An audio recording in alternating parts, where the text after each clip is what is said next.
asin man ang satuya pong Diocesan Catechists Day. Kasuhapon po, dapat igwaman nin tiripon kan mga katekista. Parte pa po ini kan pagprepararta sa Diocesan Diamond Jubilee. Pero na-cancel po na ini, we will announce kung noarin na po ang masunod na petsa kan satuyang pagtiripon. Salamat po sa indo pong danay na aktibong pagpartisipar sa satuyang mga diocesan activities. Iyo po ini ang nagtatao kan satuyang pagkaburunyog, di man kita nagkakatiripon, nagmimiribbidan, able to build friendships, relationships, dahil dyan man po nagtatalubo ang satuyang pagkakristyano in our fellowship, in our interaction with our brothers and sisters. Mga katiwala, we will take a short break kasi pagbalik ta, pag-uulayan ta po manungod sa satuyang Jóvenes para sa gigibuhon tang Diocesan Youth Marian Pilgrimage asin man ang pagmukna po kan Kwasay Parokya ni San Carlo Acutis. Yan asin ni ba pang anunsyo sa pagbabalik po kan ang diocese ngunyan. Ang Diocese Ngunyan. This is Father Jem Penetrante, hali po sa Chancery, Diocese of Legazpi, and we are currently being heard sa Radyo Veritas Legazpi 1008 kHz, siring man sa 94.7 Spirit FM Legazpi, and also on our YouTube channel, Veritas Legazpi, on DCTV Channel 2, asin man sa Facebook live stream kan pages kan Diocese of Legazpi, asin Radyo Veritas Legazpi. Thank you so much for those who are joining us on this episode of our program. Yaon si Miss Marinol Ascutia, marahay na aga po sa Indo. Yaon man si Sir Victor Buenconsejo. Sir Vic, good morning man po sa imo. Thank you for joining us. And si Ma'am Viv Balilo, a blessed Sunday, Father Jem, asin sa Gabos.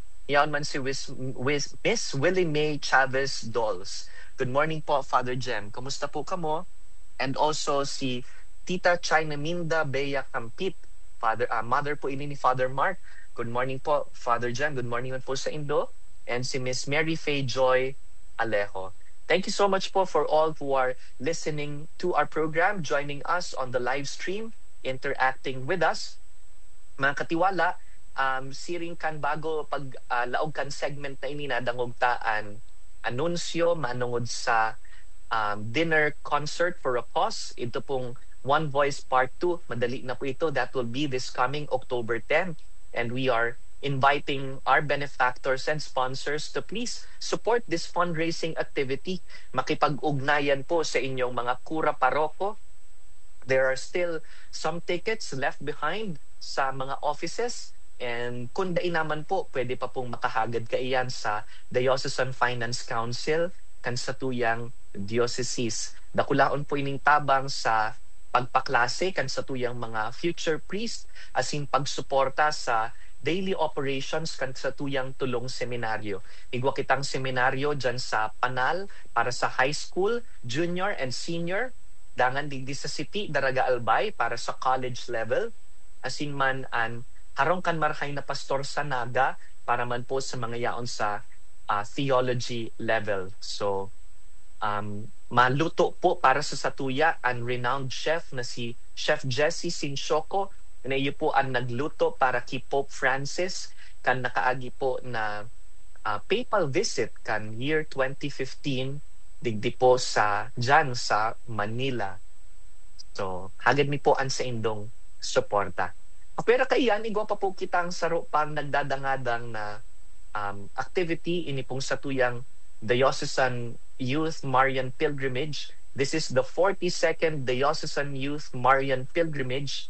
Nagigibuhon po sa October 4, if I'm not mistaken. That will be on October 4, 2025. Mapuon po ang satuyang pagpilgrimage dyan po sa bagong magiging Kwasay Parokya ni San Carlo Acutis sa Naga, Piwi. So, alawigon na po ining tradisyon kan satuyang diocese. In fact, 42nd na nga ni. Tinitipon po kaini ang satuyang Jóvenes hali sa manlain-lain na parokya. Tanganing sarabay na magbaklay, pasiring sa horoan, sarabay na magpamibi, nagdedebosyon sa satuyang mahal na ina. So, Lilinawon ta po na ang sarong pilgrimage is not just a physical exercise, but more importantly, a spiritual exercise, a spiritual journey. Pinapakusog ka ini bako sanaan mga bitis, kundi pinapakusog ang mga puso. Pinapakusog ang kalag. Tangani na maging hararom ang satuyang pagkamuot sa mahal na Diyos, sa mahal na Birhen, asin man maging hararom ang pagkamuot ta para sa kapwa. Tama-tama dahil ang tema po ngunyan kan satuyang DYMP, iyuman po ang tema kan Jubilee of Hope. Hope does not disappoint. Ang mahal na Diyos, day po kita binabayaan. Pakibuksan po nindo ang Facebook page kan Diocesan Commission on Youth o DCY, asin mahihiling po nindo duman sa latest post na igwang listahan kan mga kaipuhan darahon, practical reminders, tangani na maging mahusay ang satuya pong pagtukad, paglakaw, pasiring po sa Quran. So, kaipuhan po ning identification banner kain sa indong parokya o grupo dahil may youth organizations asin mga parokya na ay mga eskwelahan, na ma-participate man digdi. So, tangani pong ma-identify ang sa indong grupo, magdara po kita nin placard o banner, tangani na mamidbidan kung ano si isay kita, and so that we can also acknowledge in our registration, pati man sa pag-anunsyo, mantang naglalaog ang mga grupo. Pwede man po na, pakidaraman po pala, tayo kumalingawan, ining vehicle tags, pati po ang mga registration form. So, ang registration, siring kan dati, duman po iyan sa Naga Tiwi. Duman nagpupuon ang peregrinasyon. Duman po sa gigibuhon na St. Carlo Acutis Huasay Parish. Asin man, pakidara po ang sa indong solidarity share bilang suporta sa satuyang pilgrimage. Lingaw po ako kung gura, no? I think it's 30 pesos. May po ang solidarity share kan satuyang Jóvenes. Per head po iyan. And don't forget to bring your waiver. This is very important para po sa kaligtasan, asin man, accountability, para po sa mga masarabay digdi sa satuyang pilgrimage. Asin takaning matabangan po ang satuyang Jóvenes sa pagpamibi o kung may mga anunsyo, may coordination, pwede po kitang magdaranin portable speakers. So, kuniga po kamo itong mga Bluetooth speaker o itong sa mga pwedeng saksakan ng microphone, please bring them. Tangani pong mas organized kita, asin mas sarabay ang satuyang pagpamibi. Pinapagirumduman man po ang satuyang Jóvenes na magdarakan sa indang mass offerings bilang pakisumaro ta kan satuyang mga intensyon sa banal na sakripisyo kan Santa Misa. Also, bring with you your garbage bags. Habota na pagkatapos ka ining pilgrimage, maatian ang mga maaagihan tang barangay. Kaipuhan na kung guraano kalinig iyan, mas malinig pa dapat ang paghali ta dyan sa linalakawan. So pwede man na habang naglalakaw, namumurot kita nin basura.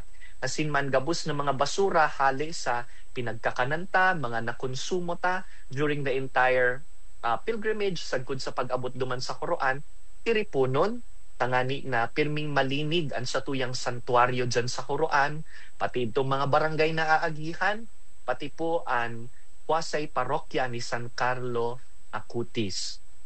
Also, don't forget to bring your rosary. Mapangadji po ang Jóvenes mantang nagbabaklay, and then also a bottle of water to stay hydrated. Kan nakaaging Peña Francia military parade, may mga nagkadirismayo po.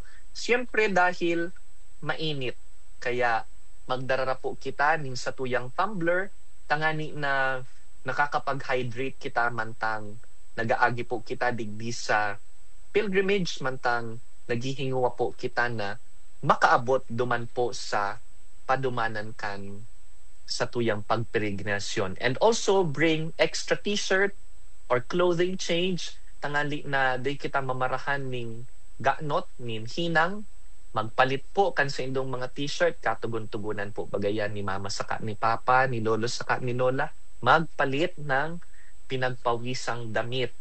Okay? Tangani na day kita maghiri lang dyan. Ano po? So, required po ang pre-registration. We are not allowing walk-ins sa mismong aldaw.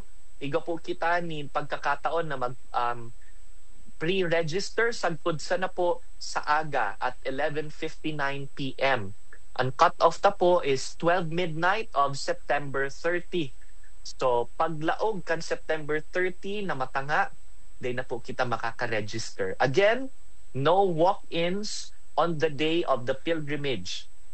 Kaya mag-register na po sa paagi kan official Google form na nakapost po sa page kan DCY. Please don't wait for last minute bago pa kita makapag-secure ng slot. Tangani na sa tuya pong grupo ma-include sa flow kan sa tuyang pilgrimage. Siring man dahil magayonon po ining event as in tanganing may ikaka-post man kita sa tuyang social media, sa tuyang Instagram and TikTok, and ano pa ba ang mga ginagamit ko niyan kan sa tuyang Gen Zs and millennials. We are calling for volunteer photographers and volunteer videographers. If you are a parish photographer or part of your parish youth commission or simply gifted with creativity, inaapudan mi po kamo na ihiras ang sa indong talento sa paglingkod sa mahal na Diyos asin sa mahal na Birhen. Nakakatabang po kamo sa pag-preserve kan memoryang ini kan 42nd pilgrimage pasiring sa Horoan. Asin man tanganing ma-share ta ang event sa mga dai makaka-attendir. Kung available po kamo, kindly contact the DCY Social Media and Creatives Head sa paagi po kan official Facebook page kan DCY. If you'd like to volunteer, pakisabi lang po sa Messenger, I'd like to volunteer.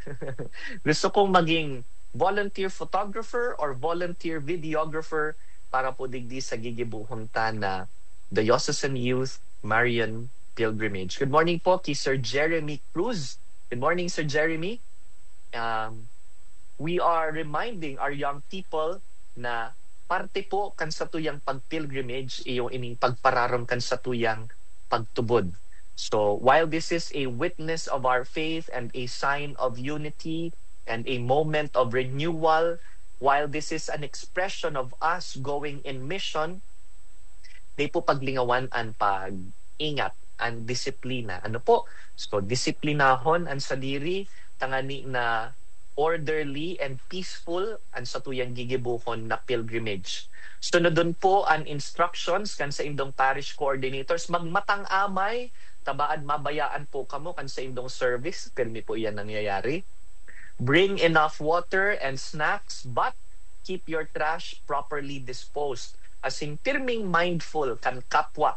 Parehas kan ibanghelyo tangon niya na aldaw. Walk together, day magpairinutan. Remember na ang satuyang disiplina asin kooperasyon, parte kan espiritu kan pilgrimage. Lugod, makapagpreparar po kita both spiritually and practically, tangani na maging meaningful and fruitful ining gigibuhon tang DYMP. Mga katiwala, ang satuya pong obispo ma-elevate min sarong panibagong wasay parokya. Maugma po ang baretang ini pag-uulayan ta pakatapos po kan nagkapirang pagirumdom.